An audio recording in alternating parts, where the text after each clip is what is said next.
Welcome. This podcast is a series of candid conversations exploring the human experience from a completely new perspective. In it, we will be diving deeply into the meaning of commonly used words and pointing you away from that old stressful way of looking at life and towards a new paradigm. This will help you find a sense of calm, cultivate meaningful relationships, and create harmony in every aspect of your life. Here is Navigating Life with Ease with Michaela, Ellis and Clare, Downham.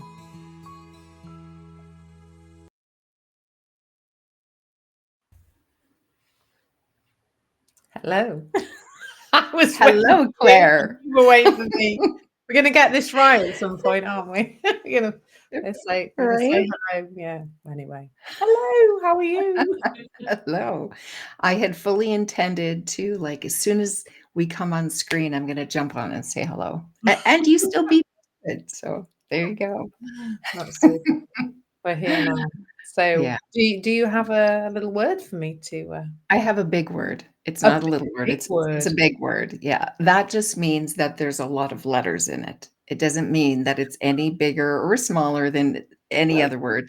Depends on what you make meaning, what meaning you make of it, I guess. So the unconscious. Oh, the unconscious. I mean, it's running the show, isn't it? Is the first thing that comes to mind. We think we're here running the show, don't we? And doing our things that we think we're choosing to do. But in the meantime, there's like this whole program just unconsciously running our lives, really. And I think this conversation that we have here kind of is about bringing some of what is unconscious into our awareness and relating to it differently, perhaps, than how we had. Because I think, for me, the crux of that is the how much of our emotions are almost dealt with unconsciously, because when we were kids, we were told to squash them and not express them, and don't say this and don't, little girls don't, I don't know, shout, and little boys don't cry, or whatever else nonsense we've learned. So I think our emotions unconsciously drive the show a lot, because without us even knowing it, we're trying to just feel better. Like, we just want to feel better. And while ever we don't realize that our drive to feel better is underpinned by this misunderstanding about our emotions that we talk about, that we think our emotions are coming from out there. Unconsciously, we don't go, oh, look, there's my emotions coming from the outside world. We don't do that. We just believe unconsciously that is the case. So, for example, I was an emotional eater. It was a big part of my journey in life, was being very, very emotional around food in the past. And I believed that unconsciously that if I felt bad, eating something sugary or sweet or carby would make me feel better. Which of course wasn't really the case, because then I felt terrible about myself and then went round in that cycle that just drove more of that behavior. So I think where I like to look at this is around self-compassion and compassion for others, is seeing, when we can see that we really are doing the best we can with whatever thinking looks true to us, conscious or unconscious in the moment, whatever we believe about our emotions and how they can be resolved, whatever thought comes across that we believe, when we see that, we can just be sort of more, well, kinder to ourselves, because we can, there's a program running unconsciously. We're not choosing to be a certain way. The program is choosing. And as we become more aware, we seem to have a window of making different choices. But that's just because things are just seen more, that we can see what was unconscious becomes conscious, and then we respond to it differently. So like for me, like being upset with other people's behavior, it's a big part of my life. Seeing that when I'm upset, it happened to me this morning. I received a message from someone who I feel has overstepped a boundary and has broken a confidentiality actually as well. And she wants me to engage somebody in my family in some kind of business opportunity. And I'd shared my context and my child's context on a call, and she then shared all that information with another person without asking my permission. But then she then messaged me again to say, "Oh, have you chatted to your son about what's?" And I was like, and I could feel this like this anger, like going, how you've broken my confidentiality. How dare you still think that I'm going to do business with you, or my child too? And I felt the anger going up. Like before, that would have been invisible to me. I would have just gone, "What the heck?" Angry reply, blah blah blah, or just done something that was reactive. But I just went, "Oh, I can feel, I'm really off about this. I'm peed off about this situation. I shouldn't be. I'm not in a fit state to reply." So I didn't reply. I just left it. So that things like that then just become a bit clearer as we become more conscious. But there is still so much always there from that's unconscious, and that is the stuff that we learn as children, about everything, about who we are, who everybody else is, how people should behave, how we should behave, how life is supposed to be, what our emotions are, what we're supposed to do about them. Like just all of it, all this programming, all this condition. Nobody's like, there's no school going on. There's no deliberate. There is deliberate teaching of things in school and other things, but there's a lot of this is just little children picking up these little bits of stuff from the adults around them, stuff that's said to them, or just observations of other adults' behaviour and all sorts of things. It's just I've been exploring a little bit the stuff around young children and phones and stuff recently, having read a really interesting book about it. And there's a lot of the stuff around attention deficit and things like that you see that that's developing in a lot of children because parents are not giving the children the attention they need. And it's all of that, all those little things where your picture wasn't stuck on the fridge and your brother's was, or it's just all these little tiny things that have just become our belief system. That is a lot of which is so kind of rumbling underneath the surface that we've no idea it's there. So that was a lot of stuff about the unconscious. Over to you, dear. What are you seeing around it? Yeah, I really could say ditto. I could. Because that's what it is. It's like everything that we're not aware of. That's still a part of our experience, kind of thing. So yeah, I love that. And I'm going to introduce another way of looking at this unconscious. And I'd love to chat about it because I heard Dominic Scafidi, right, saying that there's no such thing as the unconscious. And it's just like, okay, I'm one that I don't know what I don't know, but I know that there's a lot. So it's like, what does this mean?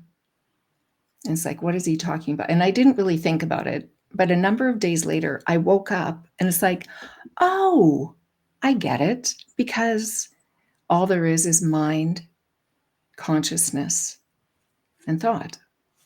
That all there is consciousness. And with that, how I see it's like, okay, all right, I agree, because we say that in the 3 principles, that's all that there is. That's the root, the principles, the foundations. And, pardon me, and we can't possibly know with our little minds everything that's in our consciousness. And all of those things that we don't know are there. And we call it unconscious. Or some people call it subconscious. And I know someone else who talks about, the superconscious and the unconscious and the subconscious. And it's like, ugh, that's just like really confusing things. And it's so much more simpler than that. That there are things that we know about, we're aware of, we're conscious of.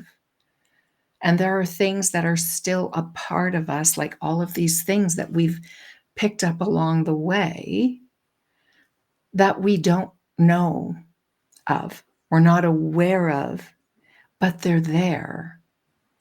So this might be like, what do they say?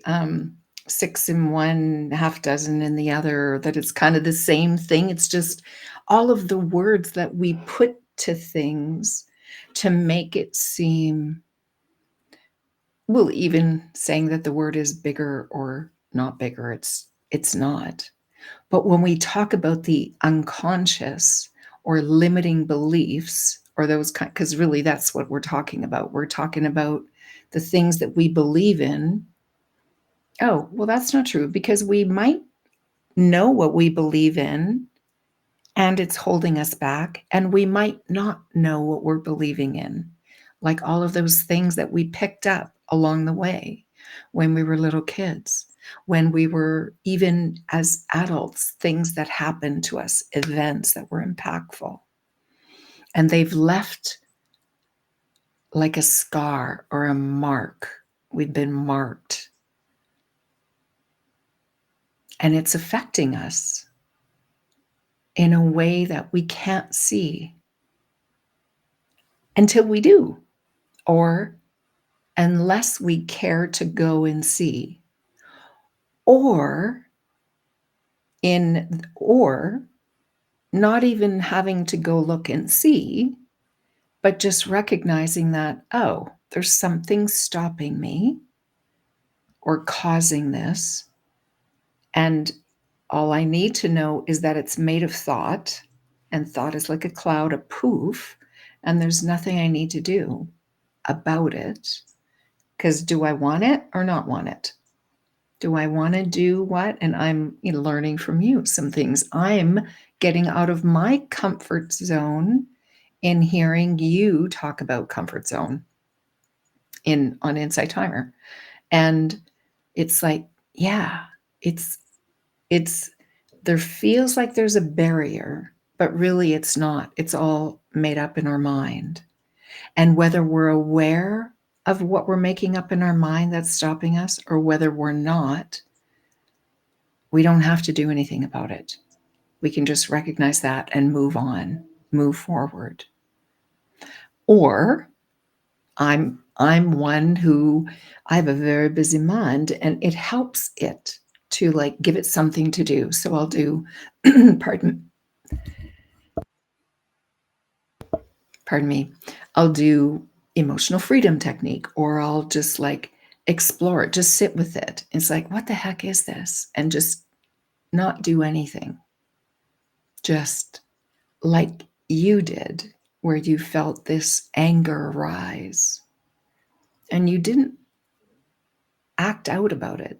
You didn't act from it. You actually, you knew enough to, no, I can see this anger and I'm not going to do anything. Now, in that case, you maybe knew what it was about, what was causing it. Sometimes we do, sometimes we don't.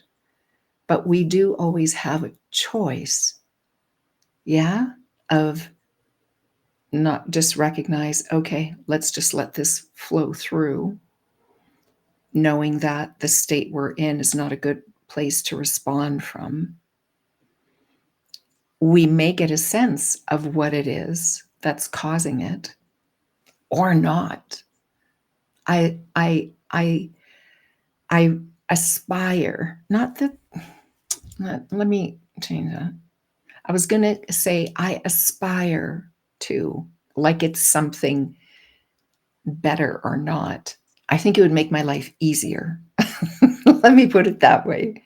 In that sense, it may be better to always just recognize, oh, it's thought, and like step aside and then carry on. But sometimes it doesn't always work like that. It's like churn and churn and churn. And then, kind of staying within this, knowing that, okay, I can't see it, but I know that that's what it is. And I'm just going to stick with it. I'm going to keep pushing against this barrier and just see. It's like, okay, do I see it differently yet? Can I make a move? Am I going to allow myself to make a move despite it? This unconscious energy that's like, it's like little hooks that are stuck in me and pulling me back. Yeah. Anyways, with all of that is like, I agree. I agree with what it is. And I also thought it was interesting to look at that perspective, like, hey, wait a minute. If all we are is mind, consciousness, and thought, if all there is that, how can there be unconscious or subconscious thoughts? And really, let's take the heaviness or the thickness or the importance of these unseen limiting beliefs and just know that it's just thought that we haven't yet seen. That's it. It's nothing more than that. Which I guess makes it unconscious. Right? I know. Like it's I think for me, like the more we can stay out of the mind, the little mind, the better.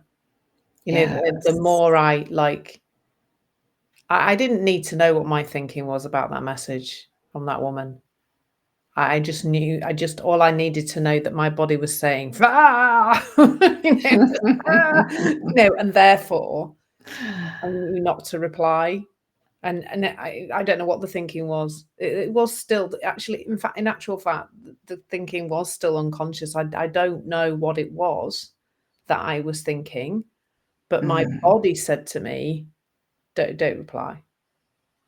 Because there was all this anger. It's like a volcano for me, is anger up the middle of my body. There was this, how dare you kind of thing.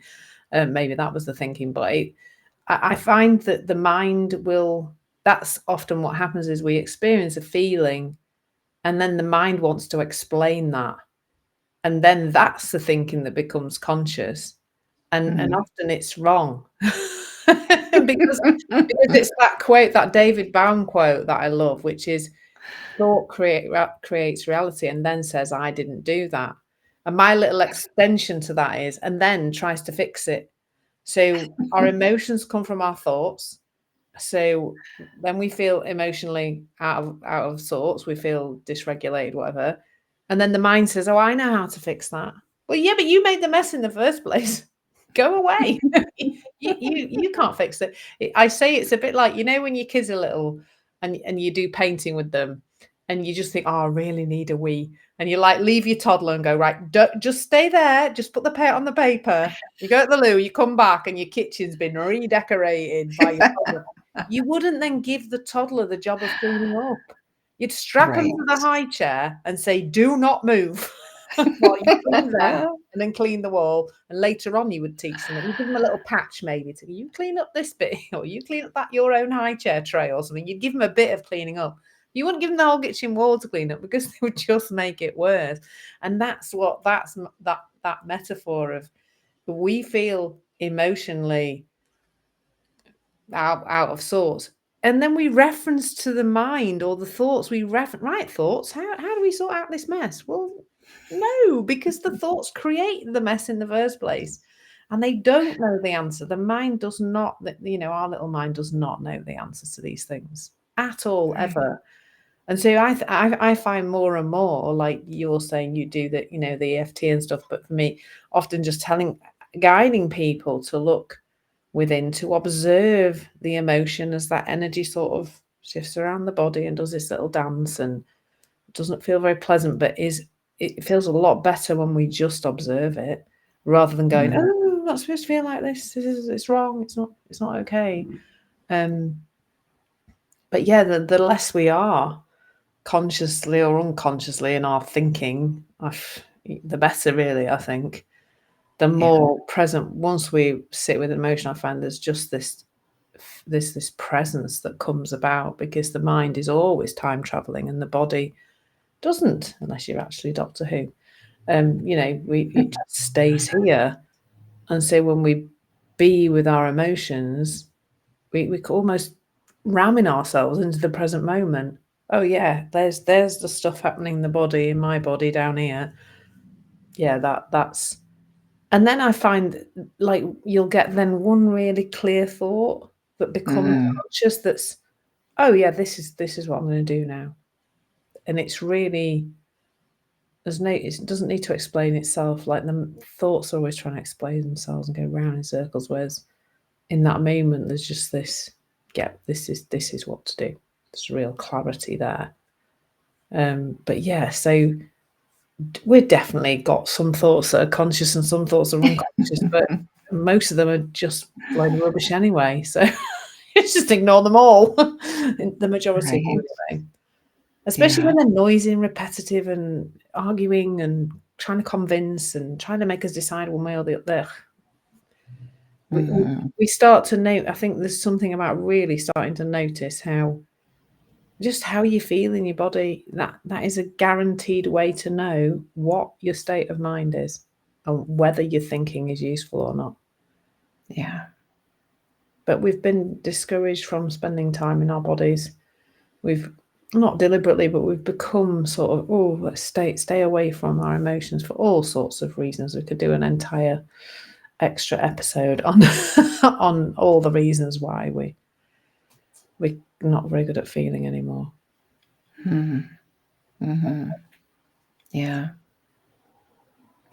Yeah, really. No matter how you get to the point of quiet or presence or dropping the thought, or however you want to describe whatever's happening, what's really happening is the path has been cleared. The mind or the dust is kind of settled. And what's happening is your wisdom, you finally have an opportunity to hear it. Yeah. And it feels different. It's something that you want to respond with or to or from. Yeah. Yeah. Yeah. It's good. It's good. Thank you. Good one. Good one. Yeah. Thank you. Thank you, Claire. I shall see you next time. You have a great week. Lots of love. Ciao. Bye. Hey, thank you for being a part of Navigating Life with Ease. We'd love to hear your feedback and receive a review on your favorite podcast platform. This will help others who'd also like more ease in their life to find us. We're here to support you, so if you've any words you'd like us to explore or you have a question, please reach out to us at navigatinglifewithease@gmail.com. Again, thanks for listening, and stay tuned for more episodes of Navigating Life with Ease.